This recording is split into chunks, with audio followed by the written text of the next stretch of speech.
Hello everyone and you are welcome on my channel Farhat English utopia. और जैसा कि आप जानते हैं कि इस चैनल पर इंग्लिश लिटरेचर से रिलेटेड आपको एग्ज़ाम की प्रिपरेशन कराई जा रही है। फिर चाहे वो एग्ज़ाम आपका बीए इंग्लिश लिटरेचर से हो, एमए इंग्लिश लिटरेचर हो, या फिर आप नेट यूजीसी नेट की, या फिर आप किसी भी एग्ज़ाम की अगर प्रिपरेशन कर रहे हैं और उसमें आपके पास सब्जेक्ट है इंग्लिश लिटरेचर, जैसे कि हमारा एलटी ग्रेड का एग्ज़ाम इंग्लिश लिटरेचर से अगर आप देने जा रहे हैं, या फिर आपका टीजीटी पीजीटी जेआईसी का एग्ज़ाम जिसमें कि आपने सब्जेक्ट सेलेक्ट किया है इंग्लिश लिटरेचर, तो आपके लिए ये चैनल और इसका कंटेंट बहुत ज़्यादा हेल्पफुल है। लिहाजा बने रहिए चैनल पर और लगातार विजिट करिए हमारी वीडियोस को जो कि हम आपके लिए अपलोड कर रहे हैं।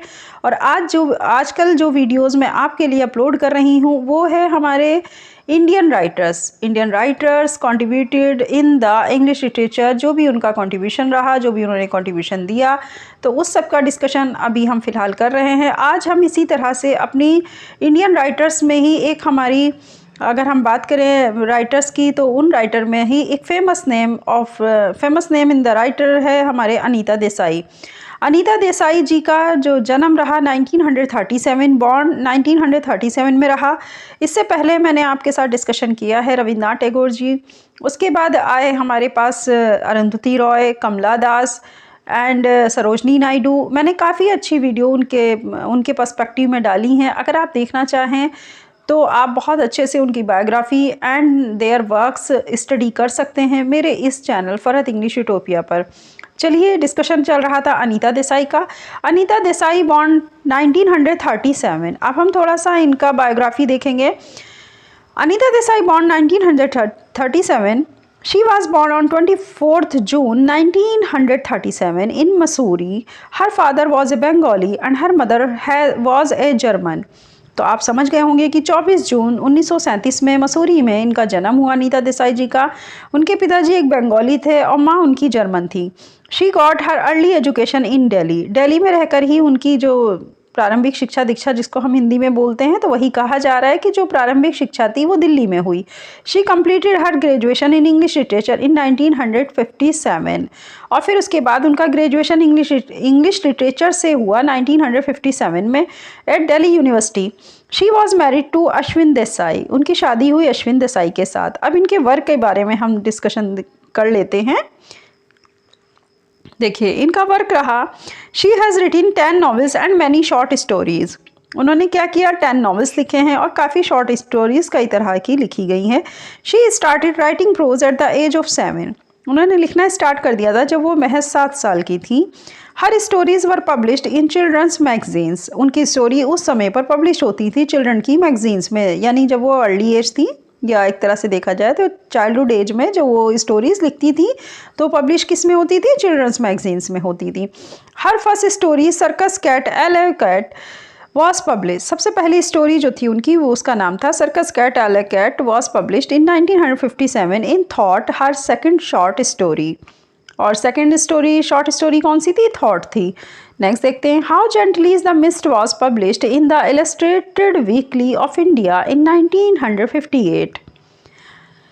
इनका जो नेक्स्ट, अगर हम इलस्ट्रेटेड वीकली इंडिया में जो उनका पब्लिश होता था वर्क, 1958 में एक वर्क हुआ था जिसका नाम था how gently is the mist. Her collection of stories for children, the peacock garden, cat on a house boat and village by the sea. ये सारा कलेक्शन उनकी स्टोरीज़ का है जो उन्होंने छोटे बच्चों के लिए लिखी थी। नेक्स्ट देखते हैं, cry the peacock.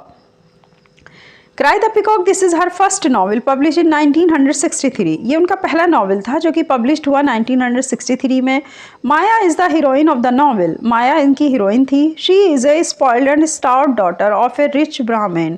She is married to Gautam who is sensitive, impolite and an intelligent advocate. When she was a child, an astrologer had predicted that after 4 years of her marriage, she or her husband would die.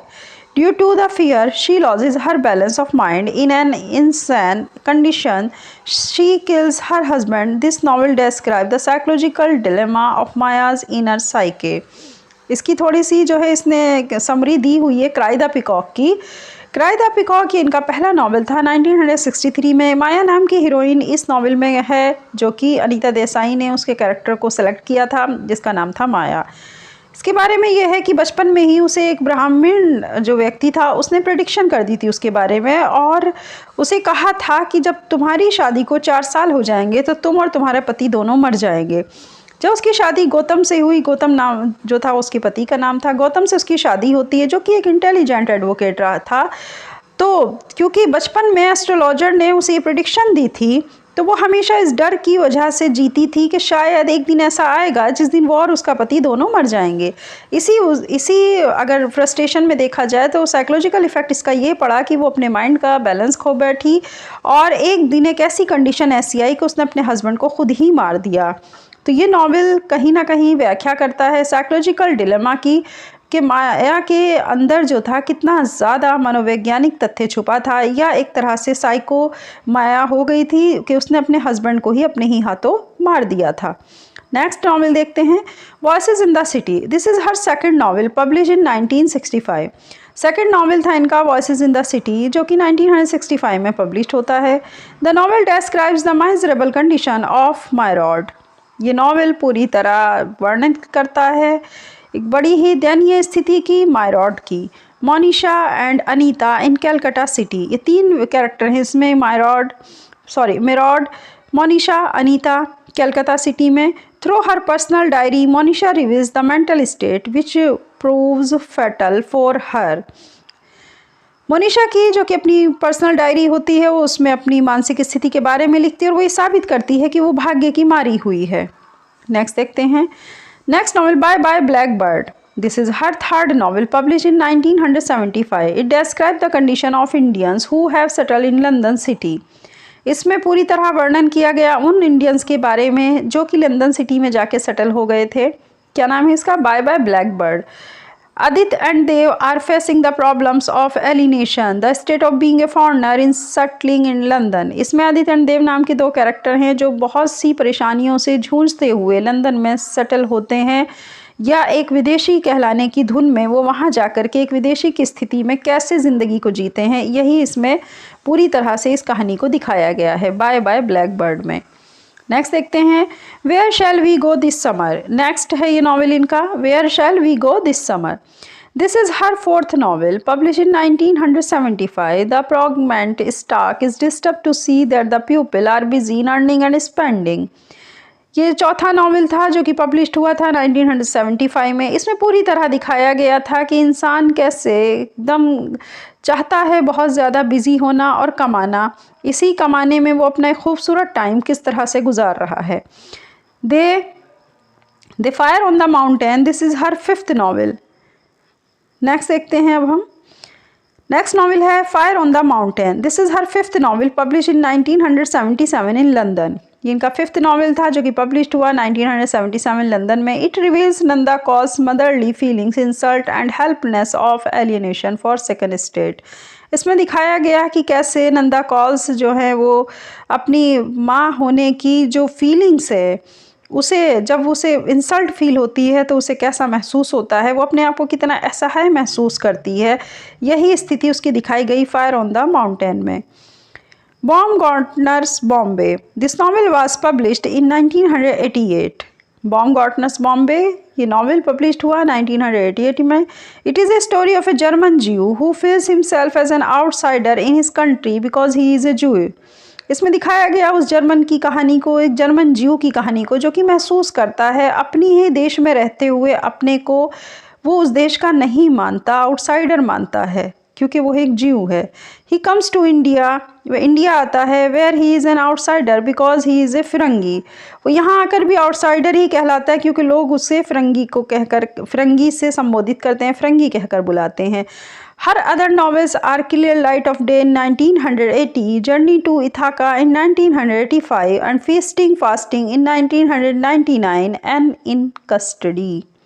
इसके अलावा जो अनीता देसाई के दूसरे novel हैं उसमें novel में नाम आता है क्लियर लाइट ऑफ डे का जो 1980 में आया, जर्नी टू इथाका इन 1985 में आता है एंड फीस्टिंग फास्टिंग इन 1999 में एंड कस्टडी में। नेक्स्ट देखते हैं कस्टडी क्या है। This novel was published in 1984। It forces us to think about the decline of Urdu language. ये नॉवेल पब्लिश होता है 1984 में। जिसमें पूरी तरह से ये दिखाया गया है कि किस तरह उर्दू लैंग्वेज को दबाया जा रहा है या डिक्लाइन किया जा रहा है। Once it was the court language of the Mughals, मुग़लों के जो कोर्ट की लैंग्वेज थी, एक समय था कि वो उर्दू ही थी। It ruled over the heart of the people, और क्योंकि लोगों के दिलों पर इसका राज था। But now it is losing its charm, लेकिन अब धीरे धीरे ये अपना चार्म खो रही है। In this novel Devendra Sharma belongs to a middle class family. Devendra Sharma को इसमें दिखाया गया जो कि मिडिल क्लास फैमिली से बिलोंग करते हैं। His father school teacher dies in Lucknow, उनके पिता जो कि एक स्कूल टीचर थे और जिनकी मृत्यु लखनऊ में होती है। नेक्स्ट देखते हैं, ये आपका किसका डिस्क्रिप्शन था, description of in custody novel का, ठीक है, ये इनका सब वर्क था। अब लास्ट में देख लेते हैं इनको क्या अवार्ड में दिए गए, किस तरह से था इनका लिखने का, कैरेक्टरिस्टिक्स क्या थे। The uses symbols and images to describe the suffering of mind. इन्होंने ज़्यादातर अपने जो नॉवल लिखे, जो भी स्टोरीज़ लिखी, उसमें एक ह्यूमन बीइंग के जो माइंड था उसकी सफरिंग को दिखाने वाले इमेजेस बनाने की ज़्यादा कोशिश की गई और उसी तरह के सिंबल्स भी रिवील्स किए गए। शी वॉज अवार्ड विद साहित्य अकादमी अवार्ड इन 1978। इनको साहित्य अकादमी अवार्ड्स जो है इन्होंने रिसीव किया 1978 में। She was also listed for the Booker award, और उनका जो नामकरण था वो बुकर अवार्ड के लिए भी लिस्टेड हुआ था। तो ये थी अनीता देसाई, जिनके बारे में आज हमने डिस्कशन किया। उम्मीद करती हूँ आपको आज की वीडियो और आज का ये कंटेंट बहुत अच्छा लगा होगा और आपको काफ़ी हद तक काफ़ी कुछ चीज़ें समझ में भी आई होंगी। और इनके नॉवल जो मोस्ट इम्पोर्टेंट नॉवल हैं वो सब मैंने आज आपके साथ यहाँ पर डिस्कस किए हैं। तो आप बहुत अच्छी तरह से अनीता देसाई को पढ़िए, क्योंकि क्वेश्चन बेस्ड होते हैं, ज़्यादातर पूछे जाते हैं, ख़ास तौर से टीजीटी, पीजीटी, जीआईसी के एग्ज़ाम में और नेट के एग्ज़ाम में भी इनसे क्वेश्चन आता है। तो बेहतर होगा आप इनके वर्क के ऊपर स्टडी करिए। जैसा कि मैंने आपको बताया, बहुत शॉर्ट वीडियो में ही मैंने काफ़ी कुछ अनीता देसाई के बारे में आपके सामने डिस्कशन किया है। आप इस कंटेंट से अपनी प्रिपरेशन बहुत अच्छे ढंग से कर सकते हैं और इस कंटेंट के थ्रू आपको काफ़ी कुछ नॉलेज हो गई होगी अनीता देसाई के बारे में। अगर आप बीए और एमए की भी प्रिपरेशन कर रहे हैं, उसमें इंडियन राइटर्स का जो हमारे पार्ट है, अगर आप उसकी स्टडी कर रहे हैं, उसमें अनीता देसाई हैं, तो उनके बायोग्राफी में आप इस तरह से एक लॉन्ग क्वेश्चन भी तैयार कर सकते हैं। चलिए, उम्मीद करती हूँ आज की वीडियो आपको अच्छी लगी होगी। नेक्स्ट वीडियो में हम फिर मिलेंगे और इसी तरह एक अच्छा राइटर और एक अच्छा कंटेंट लेकर के, और फिर इसी तरह हम आपके साथ डिस्कशन करेंगे उसका कंटेंट और राइटर के बारे में। और आप इसी तरह चैनल पर बने रहिए और बिना स्किप किए पूरी वीडियो देखा करिए, ताकि आपको वीडियो का कंटेंट बहुत अच्छे से समझ में आए। ओके, अपना ख्याल रखिएगा आप। और हाँ, जाने से पहले चैनल को लाइक, शेयर, सब्सक्राइब करना मत भूलिएगा, क्योंकि अगर आप इस चैनल को लाइक, शेयर, सब्सक्राइब करते हैं तो हमें मोटिवेशन मिलता है, हम अच्छा कंटेंट लेकर आपके लिए फिर एक नई वीडियो अपलोड करेंगे। ओके, अपना ख्याल रखिएगा। अल्लाह हाफिज़।